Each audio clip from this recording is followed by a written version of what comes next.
할렐루야. 아, 너무 제가 마음에 감사함이 너무 많습니다. 너무 감사한 게 하나님께서 은혜의 자리로 불러주신 게 너무 감사하고요. 또 너무 귀한 목사님을 만나 뵙고 성도님들 뵈니까 제 마음이 아주 뜨거워졌습니다. 이 선교사가 항상 뜨겁지는 않습니다. 오히려 이렇게 귀한 교회에서 예배드리게 해주신 하나님께 진심으로 감사를 드립니다. 말씀과 연결된 부분이 있어서 또 처음 성도님들 뵀으니까요. 제가 저에 대해서 좀 소개를 드려보겠습니다. 저는 그러니까 제 나이 20살에 제가 선교하고 있는 브라질에 이민을 갔어요. 그러니까 38년 됐어요. 저는. 제 아내는 6살에 갔어요. 그러니까 51년 됐어요. 그러니까 제 아내는 분명히 보면 한국 사람 같고 또 어느 날 보면 브라질 사람 같고 그것도 괜찮습니다. 이렇게. 참 오래됐어요. 오래됐고 거기서 결혼해서 또 하나님이 제 나이 30살에 미국으로 다시 이민 가게 하셔서 10년을 거기 살았어요. 그러면서 신학 공부를 하고 또 제 아내는 LA 교육국 교사로 또 일을 하게 해주셨고 그렇게 아주 이민자들이 소원하는 곳에 또 살게 해주셨고 또 소원하던 공부도 마치게 해주셨고 일도 하게 해주셨고 다 했을 그때에 하나님께서 제 마음에 약속 지켜라 이런 마음을 주셨어요. 그러니까 제가 브라질에서 미국을 갈 때 이 약속이라는 게 참 하나님 앞에서 약속했어요. 어려울 때가 아니고 그것도 또 이렇게 했어요. 가장 좋을 때, 내 삶 속에 내 인생이 가장 이거 괜찮은데 할 때 선교사로 돌아오겠습니다 했어요. 정말 하나님께서 미국에 보내셔서 아주 귀한 교회에서 사역도 하게 하시고 모든 삶의 평안을 누리고 있을 그때에 약속 지켜라. 근데 제가 그 약속을 바로 못 지켰어요. 한 1년을 이렇게 하나님 앞에 기도해서 하나님 무슨 말씀인지는 제가 잘 알겠는데 브라질에 다른 선교사님들도 많지 않습니까? 제가 가는 것보다 제가 그분들을 돕겠습니다 하고 1년을 안 순종을 안 했어요. 그리고 제가 살던 지역이 LA에서 토렌스라는 지역인데 바닷가하고 산하고 이렇게 쉽게 볼 수 있는 곳이에요. 그러니까 선교사님들 오시면 그분들 섬기는 일을 1년을 열심히 했어요. 그랬더니 하나님께서 어느 날 말씀을 주신 게 이건 아니야 이러면서 내가 원하는 건 너다 이런 말씀을 주셨어요. 제가 지금도 기억하면 이렇게 예배의 자리 맨 뒷자리에서 예배를 하는데 성령께서 제 마음에 주신 게 너는 너 나이 20살에 브라질 땅에 심었고 너 아내는 6살에 심었다. 이제 복음의 열매를 원한다. 이렇게 말씀해 주신 거예요. 더 이상 제가 버틸 수가 없었어요. 그래서 제가 순종하겠습니다. 저는 결정했어요. 근데 차마 제 아내한테 말을 못한 거예요. 왜냐하면 이민자들이 정말 원하는 자기 나름대로의 뭔가를 이뤘는데 거기까지 하기까지 얼마나 힘들었겠습니까? 그런데 제가 또 브라질에 돌아가자는 말을 그것도 선교사로 제가 사역하던 교회가 미국 장로교회를 대표하는 좀 큰 교회였어요. 그러니까 제 아내도 나름대로 내 남편이 그래도 선교사로 간단 말을 못하고 하다가 어느 날 얘기를 했어요. 내 이런 과정을 통해서 하나님 앞에 순종하기로 했다. 그랬더니 제 아내가 15일 동안을 말을 안 해요. 평소 때도 말씀이 없으셔서 제가 많이 긴장을 하는데 15일을 말을 안 하니까 무서웠어요. 그러다가 15일이 지난 어느 날 제 아내가 저한테 이렇게 얘기합니다. 갑시다. 이거 웬일인가? 그랬더니 자기도 어릴 때 하나님 앞에서 서원했었대요. 나이 들어서 늙어서 지키려고 하지 말고 힘이 있을 때 가십시다. 다 내려놓고 2007년도 7월에 저희가 브라질로 돌아갔습니다. 돌아갈 때에 제 작은 아이는 5살, 큰 애는 15살. 근데 이 영어만 하던 애들이 브라질로 돌아간 거잖아요. 돌아갈 때에 저 나름대로 또 계획이 있었어요. 저희들이 오래됐으니까 브라질에 살고 있는 한인 2세들 중심의 교회를 개척해서 그들과 함께 선교를 해야겠다. 이렇게 계획을 했습니다. 근데 작년도에 저희 장인어른께서 이제 선교사셔요. 87세에 소천하셨는데 저희가 돌아갔을 때 저희 장인어른께서 사역하시던 선교지에 저희가 3개월 정도 도우려고 갔습니다. 근데 그 교회 갔더니 브라질은 빈부차가 너무 심하거든요. 그래서 브라질에서 가장 소외된 계층이 우리 표현으로는 파벨라, 그러니까 빈민지역 안에 그것도 어린아이들이에요. 근데 저희 장인어른 선교하시는 거기에 그 지역 어린아이들이 오는 겁니다. 그러니까 현지인들이 저희들이 포르투게스를 잘하는 줄 모르고 자기들끼리 막 얘기하는 게 우리가 들리는 거예요. 편하게 막 우리 앞에서 얘기를 하는데 뭐라고 얘기하냐면 이 아이들이 계속 오면 우리는 교회를 떠날 거라고. 근데 그 얘기를 듣는데 왜 제 마음이 아픈 겁니까? 그러면서 제 마음에 이런 마음이 생기는 거예요. 저 아이들에게도 복음이 필요한데 그런 마음이 딱 생겨요. 근데 성령께서 제 마음에 그때 주시는 게 수원아 너가 저 아이들에게 복음 전하라 이런 마음을 주세요. 근데 제가 또 버텼어요. 아니죠.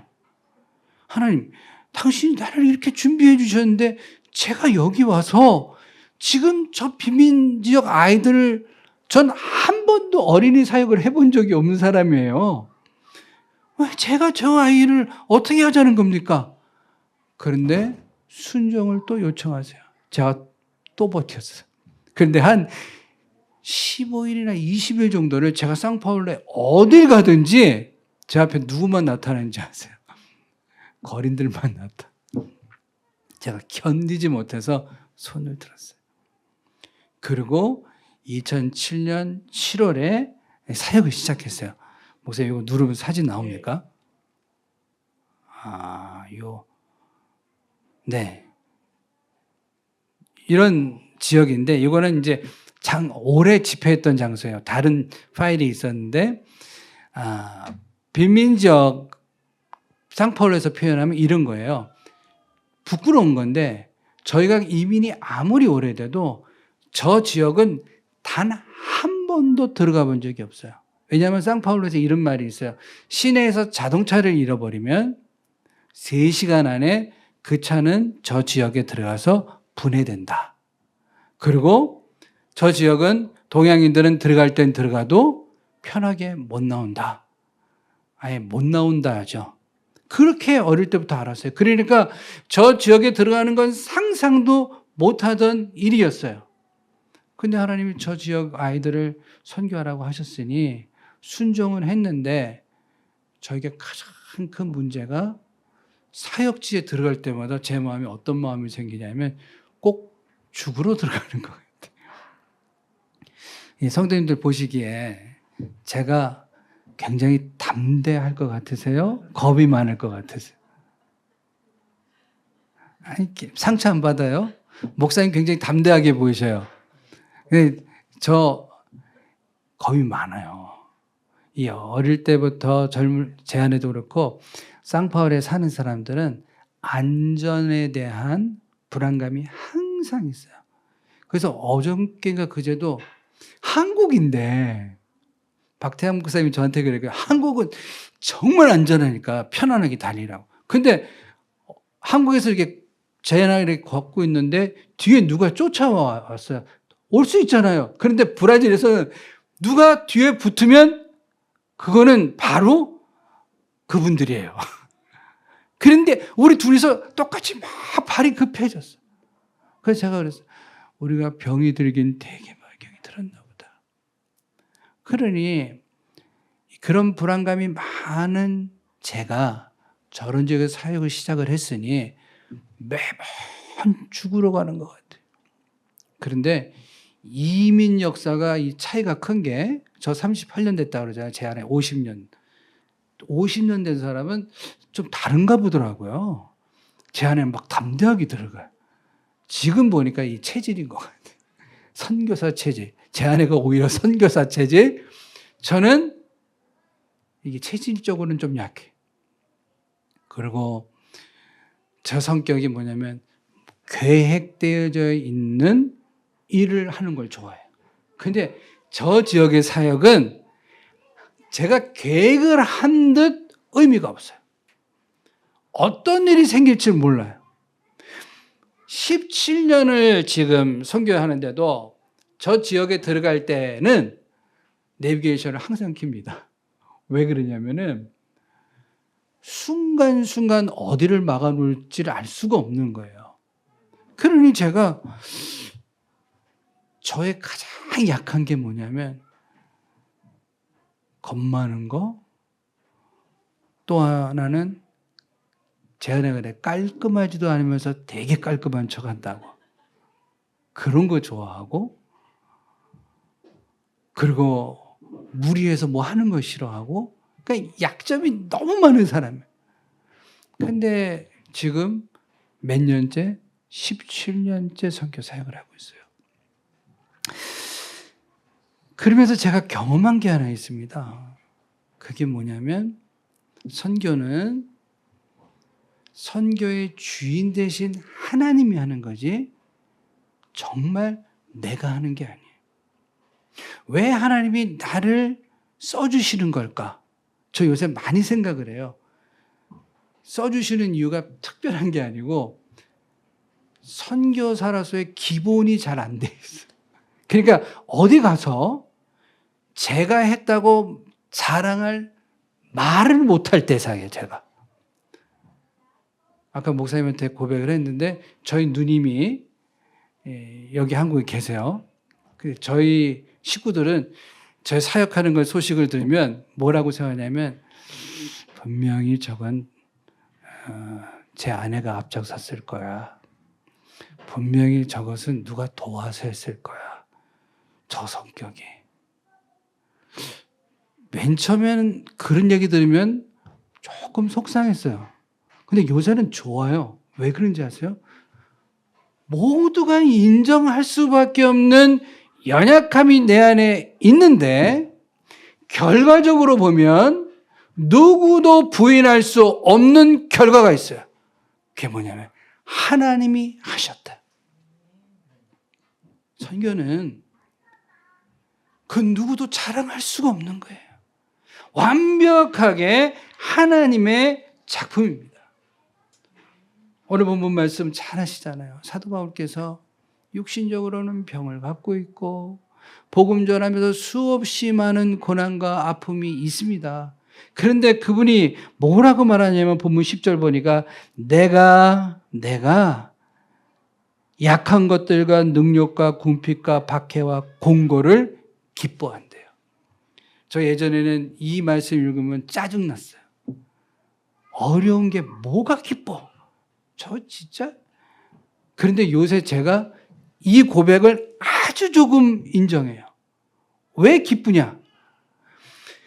어렵고 힘든 곳에 내가 있었기에 거기서 경험한 은혜가 있어요. 어떤 은혜를 경험했는가? 첫째는 내 연약함 때문에 하나님께 더 가까이 나가서 기도하게 되는 은혜를 경험했습니다. 8절 보니까 사도 바울이 3번을 하나님 앞에 은혜를 고쳐주시기를 간구했잖아요. 성도님들, 제가 보니까 사람이 힘들고 어렵다고 다 하나님 앞에 나아가는 건 아닌 것 같아요. 제가 선교하는 지역의 사람들을 보면 보세요. 배움의 정도도 약해요. 삶의 현실도 약해요. 배경도 없어요. 아무것도 없으면 복음이 들어가서 예수 믿고 하나님의 자녀가 됐다면, 전 지금 성도 이 교회에 출석하는 분들을 얘기하는 거예요. 그러면 최소 자기가 아무것도 없으면 뭐 해야 돼요?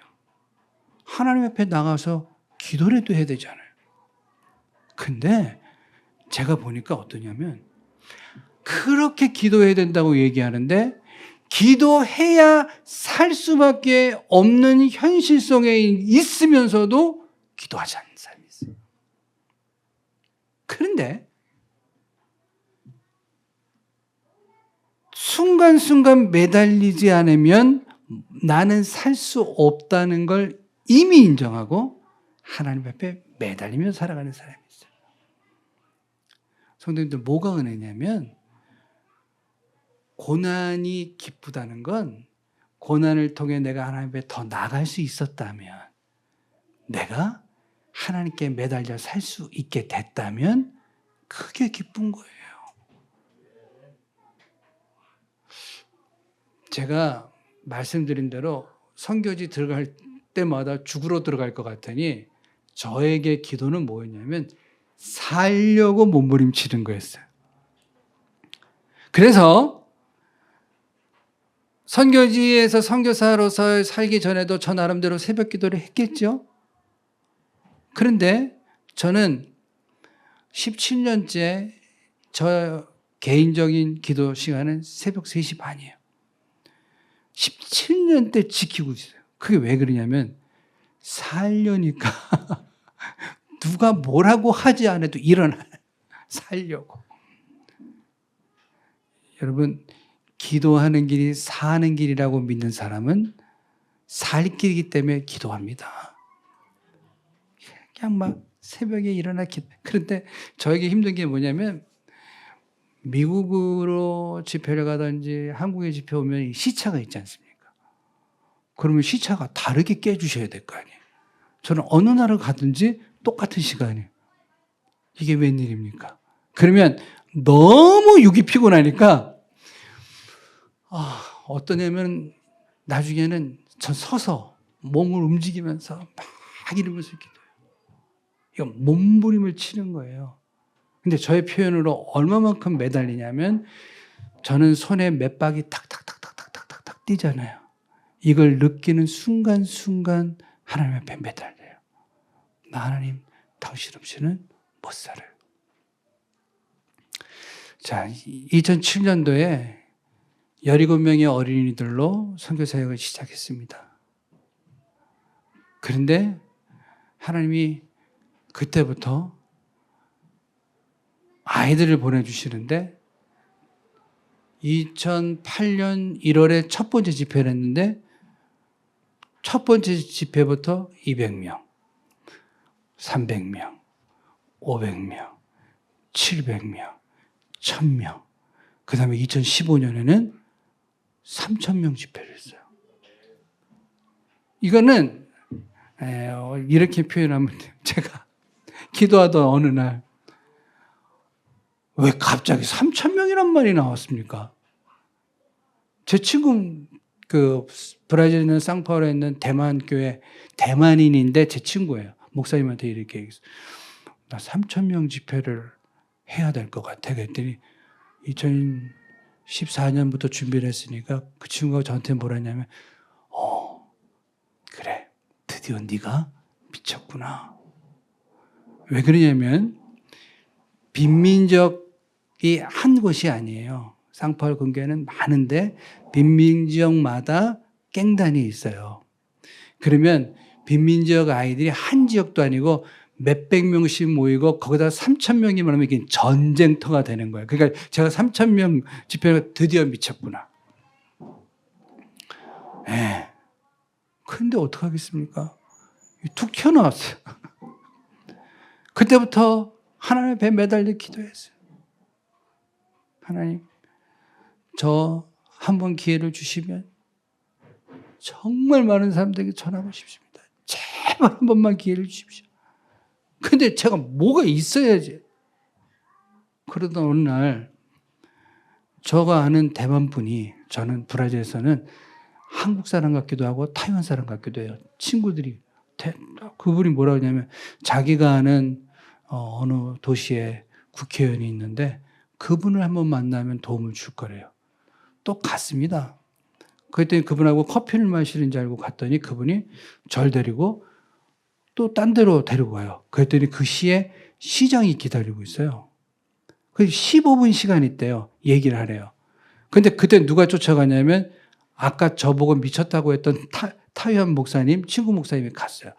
타이완 사람이 말을 잘해요. 딱 갔는데 15분 됐는데 15분 주어졌는데 제가 말하려니까 이 친구가 아니 시장이 먼저 뭐 하려고 하냐니까 제가 말하려고 하니까 이 타이완 목사님이 너무 가만히 있어. 자기가 얘기를 한대요. 막 자기가 얘기를 해요. 설명을 다 했어요. 이 도시에 빈민족이 있는 아이들 다 모아서 우리가 복음 전하려고 한다고. 그때 시장이 뭐라 하냐면 그러면 이 큰 걸 하면 누가 책임을 질 거냐요. 말은 자기가 해놓고 책임자 하니까 저를 탁 쳐다봐요. 나. 그때 시장이 뭐냐면 오케이. 그러면 우리 시에서 5천 명이 들어가는 공원을 하나 내줄 테니까 거기서 집회를 하래요. 근데 제가 그 친구만 들으면 미친 거예요. 5천 명을 내준다는데 제가 뭐라고 했는지 아세요? 안 돼. 비 오면 애들 어떻게 피하라고. 아니 주면 주는 대로 받아야지. 안 된다 그랬어요. 그랬더니 시장이 갑자기 뭐라고 하냐면 그래? 그러면 우리 시에 3천 명 들어가는 실내 체육관이 있는데 하루에 2,000불 정도 사용료가 들어가. 돈 있어? 그래요. 없지. 어떻게 됐을까요? 예수도 믿지 않는 시장이 그 돈을 내줬어요. 그러더니 그 시에서 버스가 11대가 나왔어요. 소방 문제, 경찰 문제, 이동시 화장실 문제 다 해결됐어요. 이게 웬일입니까? 보십시오. 제가 한 것은 딴 게 아닌 거예요. 저는 한국에서 신학 공부한 사람도 아니에요. 그래서 어디 후원을 모으러 나갈 데도 없어. 미국에서는 아주 멋지게 담대하게 나왔어. 그러니 자존심 때문에 그쪽으로 가지도 못하고 한국 선교사님들 보니 한국을 가는데 아무도 없고 뭐 했을까요? 브라질에서 매일 새벽 제 표현대로 바닥에 완전히 엎드려서 하나님 나를 밟고 가십시오. 살려주세요. 연약함 때문에 기도했더니 하나님이 살 길을 열어주셨어요. 그래서 저는 연약함이 기쁨이라고 말하는 겁니다. 두 번째로 연약함을 통해서 경험할 수 있는 은혜는 연약한 자와 함께 해주셔서 은혜를 베푸시는 하나님을 경험하는 것입니다. 자, 보십시오. 9절 하반절 보니까 그리스도의 능력이 내게 머물게 하려 함이라. 하나님께서 베푸신 은혜가 그 안에 거하는 거예요. 보십시오. 함께 하신 하나님이 은혜를 베풀어 주시고 그 안에 있게 하세요. 제가 선교하면서 경험하는 게 뭐냐면 저는 저를 이렇게 표현해요. 아이들이 이렇게 앞에 이렇게 어린아이들이 걸어가잖아요. 저는 어린아이처럼 걸을 줄도 몰라. 이렇게 가다가 픽픽 쓰러져. 그래서 하나님이 저는 어떻게 해주신다고 표현하면 걷지도 못하니까 안고 다녀주신다고 그래요. 한번 생각해 보세요. 내 스스로 걸을 능력이 없어서 내 연약함 때문에 나는 걸을 능력이 없어서 하나님 앞에서 매달려 간구했더니 그분이 함께 하시면서 너 혼자 못 걷겠구나. 내가 안아줄게. 안고 다녀주시는 것 뿐이에요. 그래서 저는 이거 경험하는 거예요. 나 약한데 그분이 나랑 함께 하시는구나. 저 오늘 귀한 교회 오면서 제 마음이 너무 기뻐요. 하나님이 은혜의 자리에 불러주신 게 너무 감사하고, 성도님들 이렇게 눈 마주치면서 말씀 나누면서 제 마음이 얼마나 뜨거운지 몰라요. 제 발로 왔지만 하나님이 인도하신 거예요. 이곳에 하나님이 함께 하세요. 그분이 함께 하시면 그곳에 그분의 임재하심이 있고 하나님의 영광이 드러나는 거예요. 제가 브라질에 선교를 하니까 한국에 있는 목사님들이 관심을 잘 안 둬요. 너무 멀대요. 그때마다 제가 하는 얘기가 있어요. 제 설명? 자꾸 뭐 사진만 해, 누르지 않을 거야. 왜냐하면 사진으로 보는 거, 영상을 보는 거 다. 그런데 제가 항상 하는, 그냥 시간이 되고 기회가 되면 우리 브라질 선교 현장에 와주세요. 놀라운 건 선교 현장에 오신 분들은 하나님의 강력한 임재하심을 경험해서 함께해요. 그리고 박태양 목사님이 그랬어요. 브라질 오셨어요. 그리고 함께한 그 세월이 저에게는 은혜였어요. 보십시오. 함께 하시는 하나님이 연약한 자를 케어하세요. 그를 지키세요. 그분과 함께 하세요. 저희가 열심히 하는 사역 중에 여러 사역 중에 한 가지 설명드리면 맨 처음에는 어린아이들 사역 시작을 했어요. 애들이 크잖아요. 17년. 청소년 사역을 하게 됐어요. 청소년 사역을 하게 되니까 비민족 안에 홀로 된 할머니, 할아버지들이 너무 많아요. 노인 사역을 또 하게 됐어요. 그러다 보니까 저 혼자서 할 수가 없어가지고 지금은 상파울로 근교의 비민지역의 6지역의 현지인 교회, 저희 블레싱 교회들이 있고 그 목사님들과 함께 하게 됐어요. 그래서 목회자 훈련하는 사역을 또 따로 해요. 그래서 지금 어떻게 돼가냐면 딱 하나님이 저란 사람을 불러주시고 이거 맞춰주시게 맞춤이에요.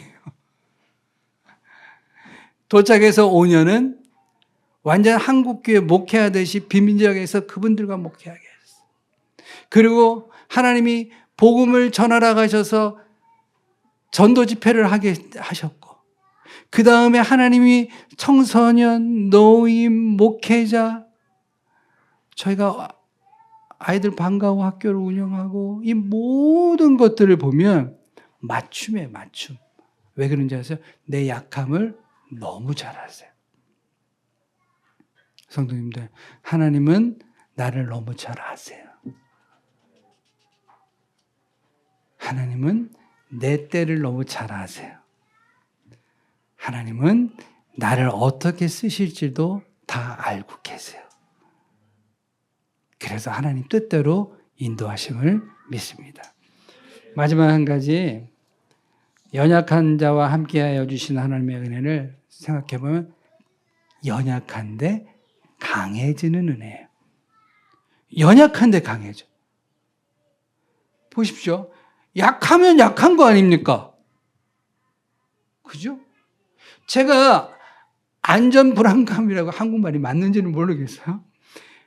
그것 때문에 항상 재밌는 거야, 한 가지. 한국에 오니까 지하철 우리가 타잖아요. 열심히 공부해서 이제 탔습니다.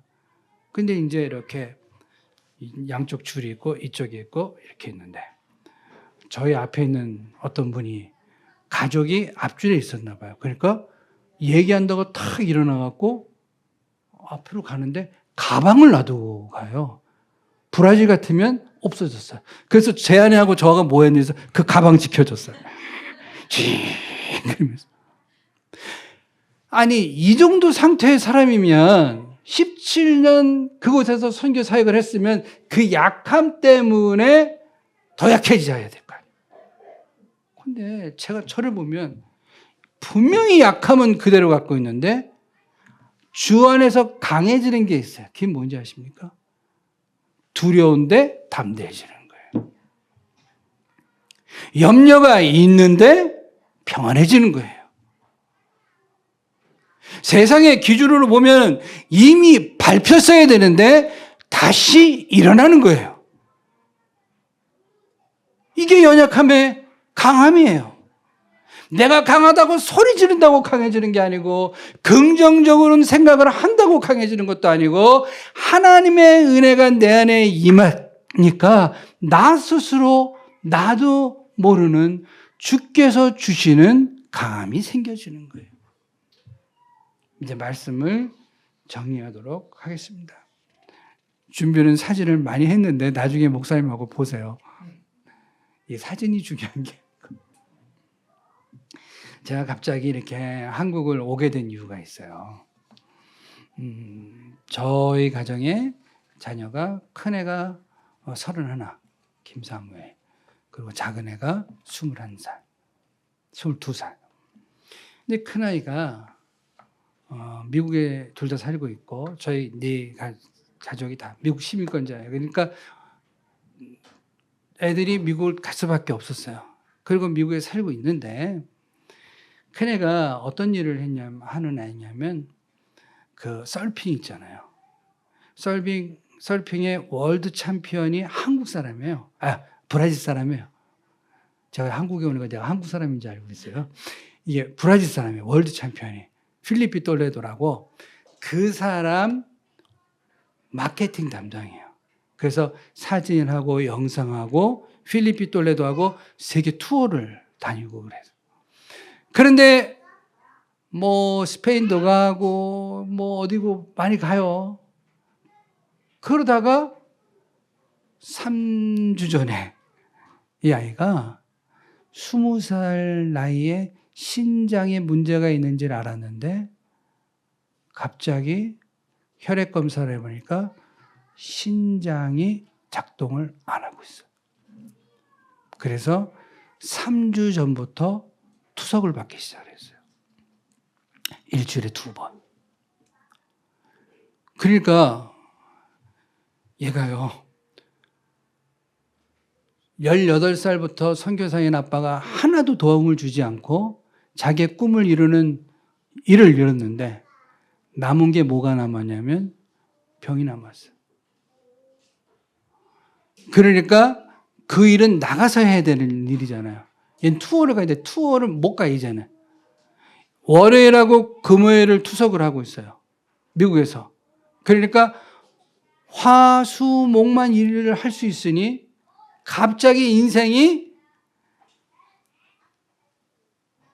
최근에도 캘리포니아에서 세계 챔피언십이 있었는데 애가 아파서 사진을 못 준데도 VIP 대접을 받았어요.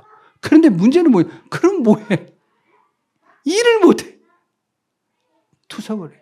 그리고 뭐라고 의사가 얘기하냐면 얘는 이식을 받아야 된다는 거예요. 몸이 약해졌어요. 병이 들었어요. 그런데 얘가 원래 목회하려고 했던 애였어요. 근데 선교사 아빠를 보면서 이건 아니지, 아니야. 신학교를 다 마치는 1년 남겨두고 이건 아니지. 내가 돈을 벌어서 선교사를 돕겠다고 돈을 벌겠다고 뛰어들어서 남은 게 육신의 병이에요. 그리고 열심히 일을 해서 했는데 자기가 필요할 때만 하나님 앞에 나왔어요. 근데 요새 지금 어떻게 됐을까요? 이분이 손 번쩍 들고 완전히 육은 잡혀 있는데 영이 살았어요. 영이 건강해졌어요. 그리고 제가 이 말씀 그대로 하나님 앞에 나가서 엎드려지기 시작했어요. 그리고 어떤 일이 생기냐면 선교 현장에서는 아빠가 선교하고 미국 현장에서는 얘가 선교사가 됐는데 한 예로 투석을 시작한 첫날 그쪽 분야에 일하는 미국 친구들이 다 이런 애들이 필리피 톨레도 그 선수만 날씬하지 그 스텝들은 다 이런데 막 몸에 문신하시고 막 이런 애들 아들 투석하는 날 병원에서 눈물로 같이 기도를 했어요. 그랬더니 어떤 일이 벌어진지 아세요? 간호원이 나는 하나님이라는 존재에 대해서 관심이 없었는데 너희들 기도하고 하는 걸 보니까 나는 하나님에 대해서 다시 생각하기로 했어. 선교사가 됐어요. 성도님들 말씀을 마치도록 하겠습니다. 저는 인간 아빠는 아들의 병든 모습을 보며 울어요. 저 한국 나온 거 혹시 한국은 치료를 어떻게 받나 알아보려고 울어요. 그런데 영적인 리더인 아빠는 기뻐요. 왜 그런지 아세요? 약한데 하나님께 붙어 있으니까. 약한데 하나님의 동행을 경험하고 있으니까. 약한데 걔가 투석하고 딱 오면 어떻게 하는지 아세요? 나이스 이래요. 뭐가 나이스예요? 그런데 강해지는 거예요. 저는 그 은혜가 여기 모이는 우리 모두의 우리의 일터와 가정에 본교회에 충만하길 주의 이름으로 축원드립니다. 함께 기도하도록 하겠습니다. 하나님 아버지 감사합니다. 연약하고 부족한 우리를 부르셔서 하나님의 자녀로 삼아주시고 우리를 철저히 하나님의 도구로 사용해 주시고자 하나님 우리를 만지시고 새롭게 하시며 이끌어 주시니 감사합니다. 연약하지만 하나님께 쓰임받는 기쁨이 우리 안에 있게 하시고 연약한 자와 함께 하셔서 은혜를 베푸신 하나님의 은혜가 충만한 그러한 삶을 살아가게 하여 주옵소서. 예수님의 이름으로 기도하옵나이다. 아멘.